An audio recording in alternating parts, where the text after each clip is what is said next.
Livre para todos os públicos.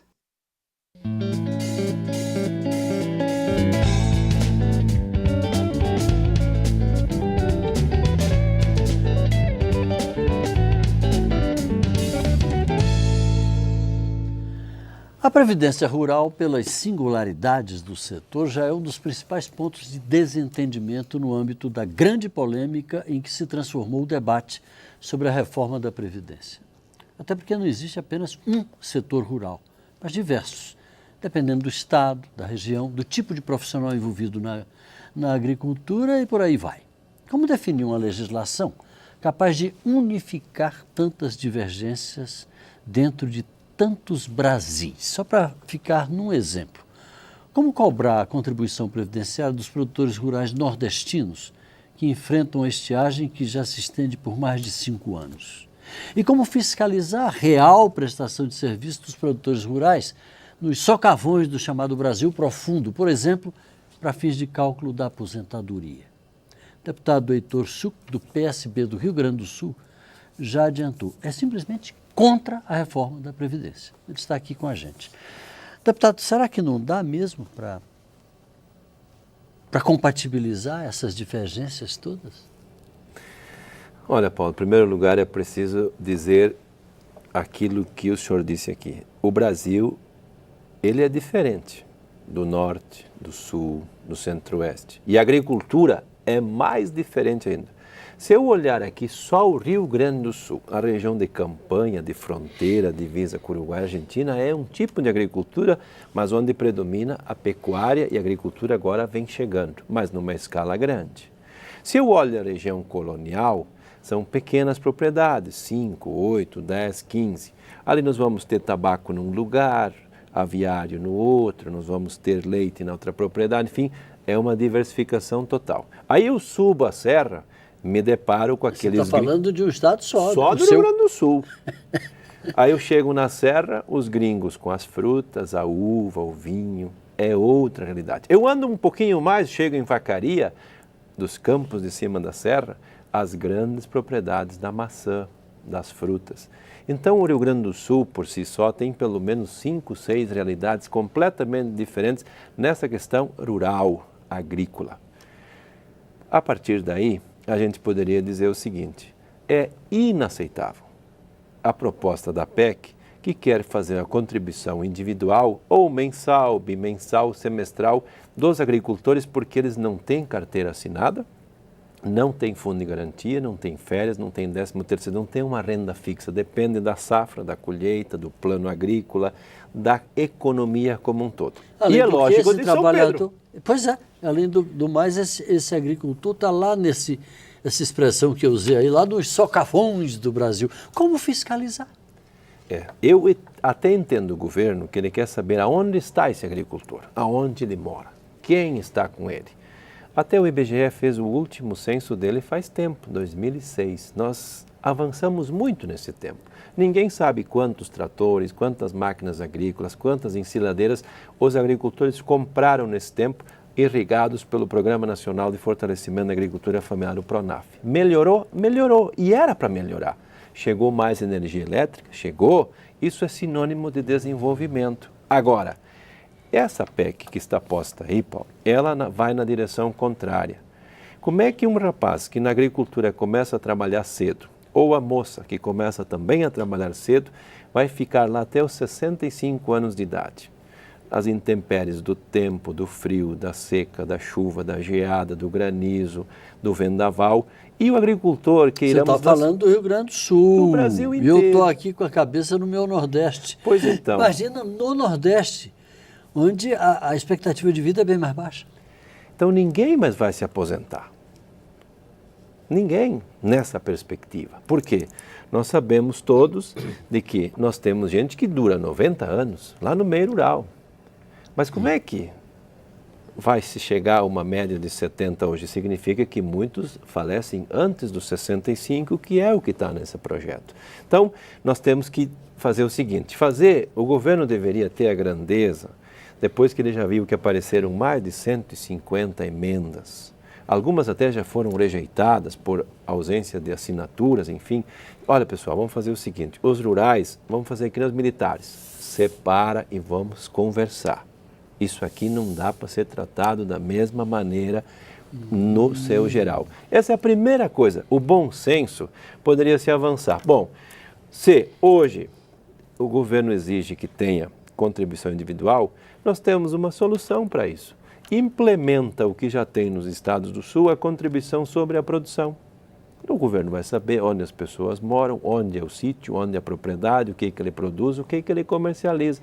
Se é isso que o governo quer saber, que ele já falou muitas vezes que mais importante é saber onde as pessoas estão e não quanto que elas vão pagar, está resolvido. Agora, deputado, como fazer isso com esse pequeno, eu falo de pequeno mesmo, o pequeno produtor, que colhe ali e leva para a cidadezinha mais próxima para vender rapidamente? Como é que vai se aferir o faturamento desse microprodutor rural? Nós no Rio que Grande trabalha na propriedade pequena. Nós no Rio Grande do Sul temos um sistema implementado desde a década de 60. Cada agricultor, sua família, pode colocar o nome só de uma pessoa ou de todos os membros da família no que nós chamamos de bloco produtor modelo 15. Cada família vai lá na receita estadual, que é conveniada com as prefeituras municipais, recebe aquele bloco e toda vez que efetiva uma venda, ele tira a nota fiscal que acompanha a mercadoria. Funciona bem? Uma beleza. Aliás, no Rio Grande do Sul agora, nós já estamos entrando na fase da nota fiscal eletrônica, via satélite. Porque o bloco tem 10 notas. Às vezes o agricultor efetiva 2, 3, 4 vendas num ano, então aquele bloco dura 2, 3 anos. Agora com a nota fiscal eletrônica, o que acontece?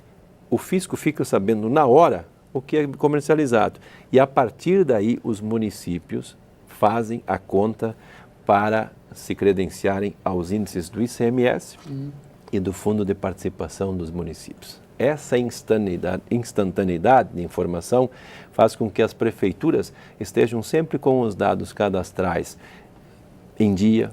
Isso tem a ver com as emendas parlamentares, com o FPM, com todo o IDH, enfim, toda essa parafernália de números de população, de produção, de PIB, e que inclusive a gente utiliza-se muito disso, via inclusive órgãos de pesquisa, da Embrapa, da Emater e outros, para que a gente possa suprir essa ausência que o IBGE, infelizmente, nos últimos tempos não tem feito o recenseamento e o censo agropecuário.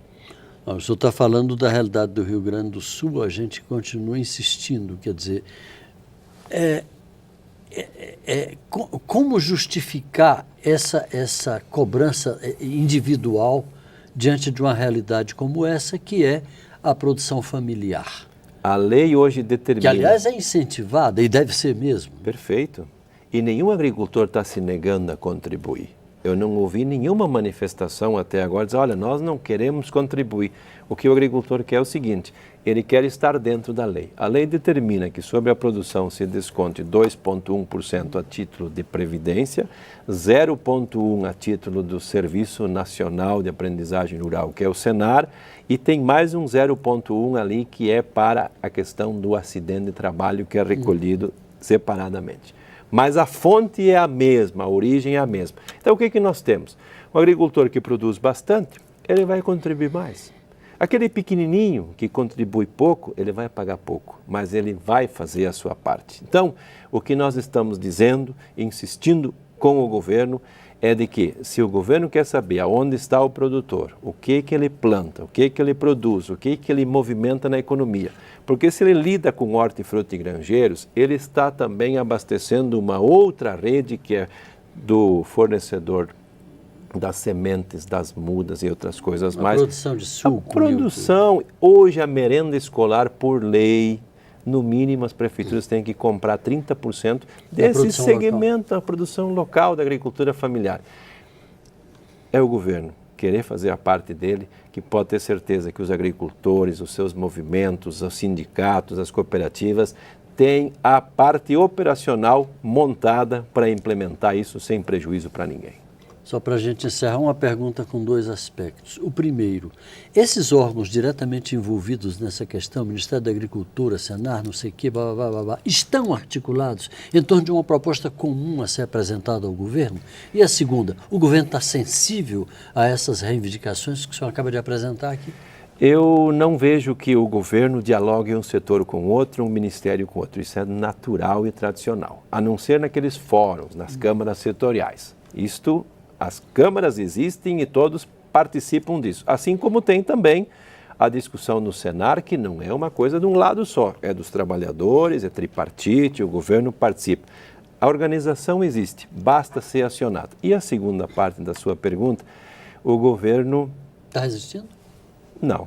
Acho que o governo está começando a parar de teimar com o indefensável e está começando a conversar.